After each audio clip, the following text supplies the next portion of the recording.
Id-Direttorat tal-Ħarsien tal-Annimali preżenta kwerela lil pulizija biex jittieħdu proċeduri kriminali kontra l-kuċċir taż-żiemel li waqa' u mitsobtu fit-8 ta' Wissu li għadda fit-tela ta' Triq San Franġisk fil-Florjana. Dan wara li mill-awtopsja li saret irriżultaw bosta fatturi li kontribwixxew għal mewt taż-żiemel. Fi stqarrija s-Segretarja Parlamentari għall-Ħarsien tal-Annimali qal li l-eżami xjentifiku li sar mill-veterinari ħareġ li ż-żiemel kien qed ibati għax kien esposta sħana, kif ukoll li f'dawn iċ-ċirkostanzi kien tiela tela wieqfa b'tabija u għaldaqstant ikkawżat temperatura eċċessiva tal-ġisem. Fil-fatt l-inċident seħħ għal-ħabta tas-sija ta' wara nofsinhar f'Xemx ta' l-Ankri meta ż-żiemel li kien qiegħed jiġbed karozzin bit-turisti.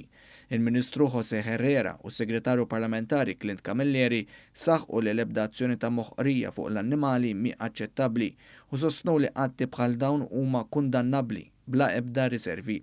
Żidu jgħidu li filwaqt li l-liġijiet ta' pajjiżna diġà joffru l-protezzjoni u rimedji kontra atti ta' moħqrija, diġà beda il-proċess sabiex jiddaħħlu regolamenti ġodda dwar l-użu tal-karozzini fl-ambitu tal-ħarsien xieraq tal-annimali.